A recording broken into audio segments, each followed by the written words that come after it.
Hey folks, Ray from Love You RV. So I'm just doing a bit of driveway surfing here, visiting a friend of mine, and I thought this would be a good time to do a video on a few boo-boos we've had during this trip. I think there's about 6 in total.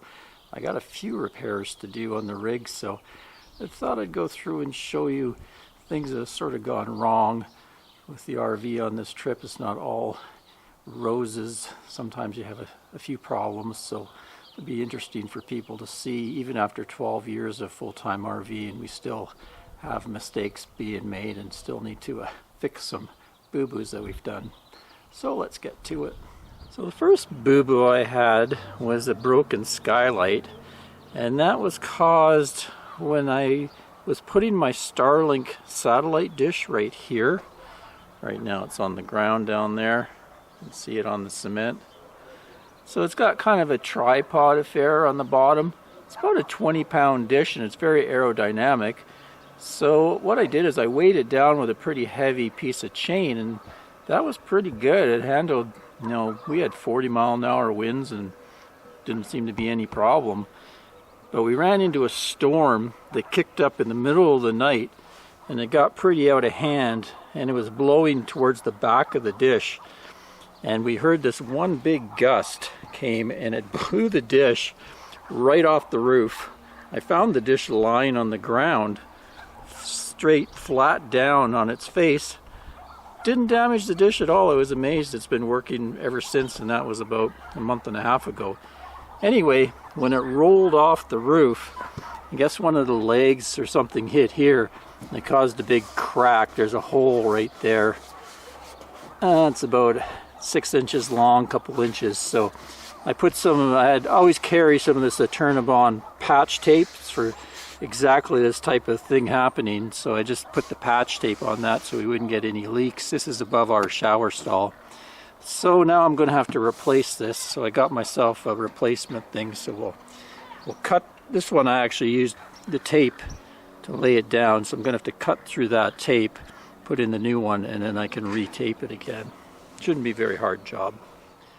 So it was pretty easy to take this vent off. People always ask, you put a Eternabond tape, how do you get it off? I don't bother getting it off. I just leave it on. You can see this has the original die core, my Eternabond, and I also have coated the roof recently. You can see the white coating. So all I do, take an X-Acto knife and follow the seam around and then cut away the old one.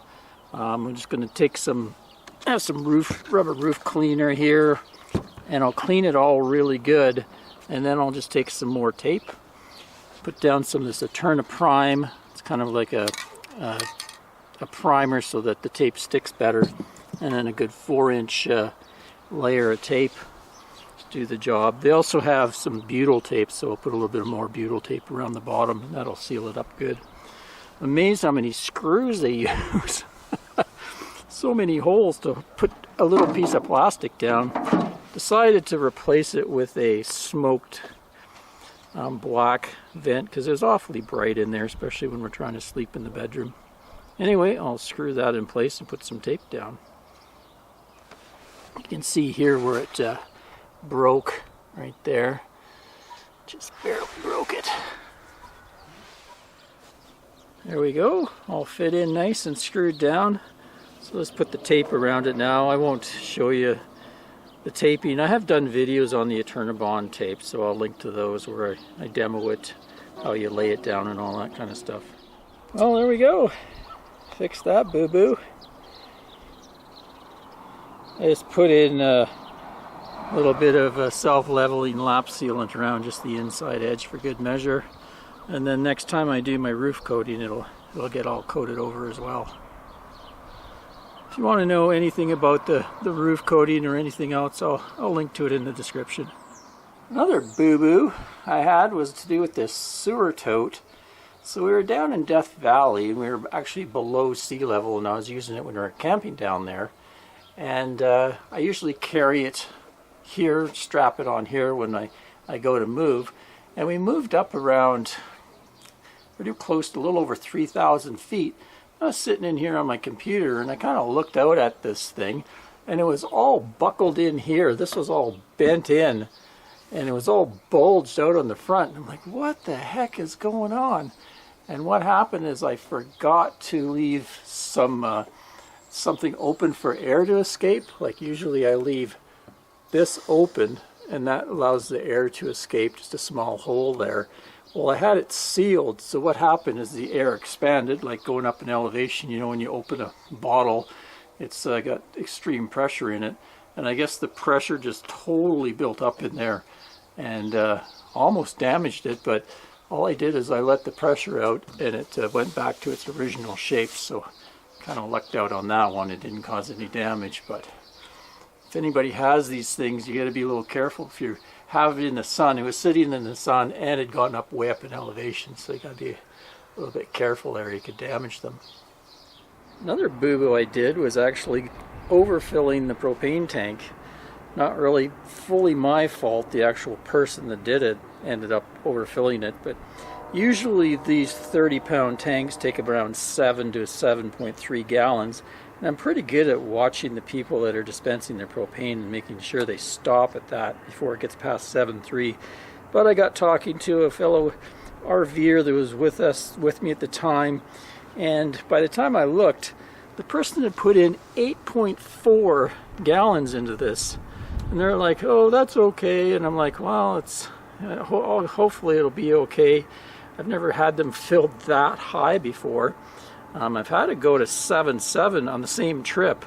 I think what's happening is they're starting to have trouble getting people qualified for jobs, and they're just throwing anybody out there, and they don't really know what they're doing. So one tip is to really pay attention to them, know what your propane takes. But anyway, we were at Pahrump, and we were up around 2,500 feet, but I was camped in Death Valley below sea level.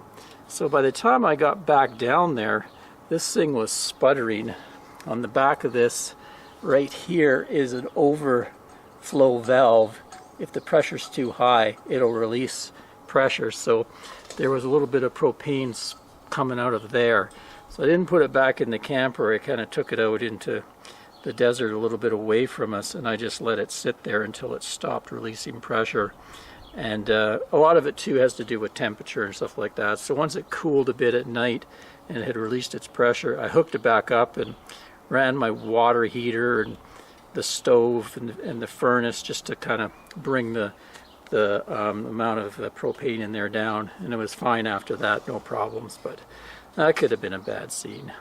Next boo-boo has to do with this front compartment here and these stabilizer jacks. So we were out and it was very windy, so I had locked in the stabilizers. There's 2 on each leg, and there's clamps to lock it in.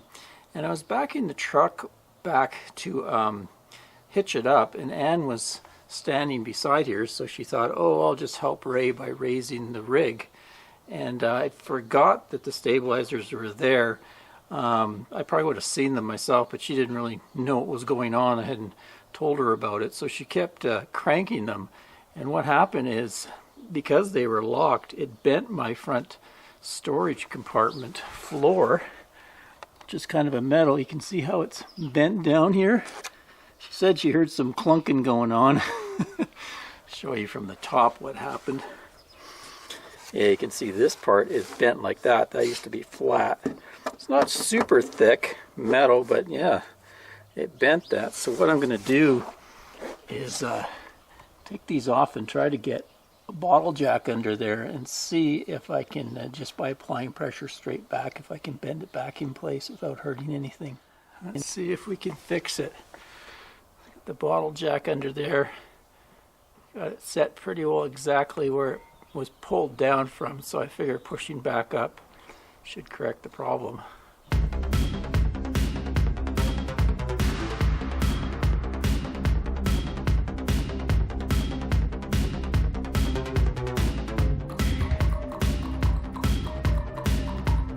There we go.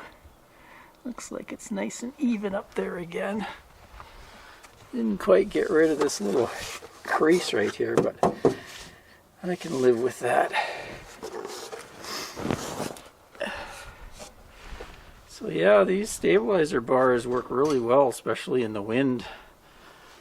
These T-handles that you tighten down and they're like a set screw. And man, obviously they're super tight, because when the jacks went up, it stayed locked and it pulled that pan down. Anyway, that's added to the checklist. Depart checklist. Another failure that I caught in time had to do with the tires. I always kind of inspect the treads, you know, in between stops, make sure nothing's gone wrong with them. And we were at a boondocking site where we kind of went in and had to climb through some kind of really rough road. There were some jagged rocks. So having a look after that, one of my tires had quite a big gouge out of it. Hadn't lost air or anything, but there was a good chunk missing of it. Unfortunately, I didn't take a picture or anything, but I was pretty close to the town of Blythe, California, and they had a Goodyear tire dealer in there. So I just had to pop off this one tire, take it in, and then they mounted and balanced this tire, brought it back and hooked it on, and we were good to go again. I run the Goodyear Endurance tires. This is my second set now. Probably got one more trip north and back down south in them, and then I'll be replacing all four. So this one will end up becoming my spare after that. But luckily I was able to head it off before maybe I ended up with a blowout or something like that. And the final boo-boo takes place conveniently enough in the shower, so I can show you the new skylight, how it looks in here. So it's not quite as bright as it used to be. It's a little bit muted, but still plenty of light to take a shower. And the problem we had in here was nearly flooding the Cougar, potentially. I installed these new faucets in the fall, and they're quite nice, quarter-turn faucets, but they have quite long handles. Original faucets were turn faucets, and the other faucets I had were much smaller, and they didn't turn as easily as these, because these are much longer handles. So one time out, we found, when we got to our campsite and we turned on our water pump, suddenly there was noise in the shower of water happening. And what had happened is we got on a really rough road, and this thing, I guess, wasn't quite in there, and it bounced. And when it fell, it hit one of these. And of course, when we went to turn on the water pump, the shower turned on. Now, luckily enough, we had turned the water pump off, which we usually do. But we're often in and out of the rig, you know, going to the bathroom and making lunch and stuff like that. So sometimes the water pump does get left on by accident. So if this had happened, that would have been a major problem, because a lot of times we travel with a full fresh water tank, which is 60 gallons. But the shower tank only holds a maximum of about 40 gallons, and sometimes there's stuff in it. So if it was left on, it would eventually come up and maybe overflow into our camper, and we'd have a big flood mess on. So we could take this and just leave it down there. That's kind of I don't really like that arrangement of that floating around down there. So we've just put on our checklist to make sure to turn this valve off. I installed this total shut-off valve at the same time as the faucet, so when you go like that, nothing can happen even when the water's on. So it's kind of like a extra level of safety for that. Well, there you go, some of the boo-boos we've made on this trip. Even after 12 years of full-time RVing, we're still making mistakes. So this one didn't cost me too much. Luckily, this dish is really tough, this Starlink. I was surprised because it fell like a good 12 feet. It got blown right off the roof, and the chain that was weighing it down blew off the roof. All I ended up having to do was replace that skylight. Out of pocket about 50 bucks there. Everything else hasn't cost me for my mistakes, but hopefully you can learn from my mistakes. Till next time, Ray from Love Your RV. Cheers, guys.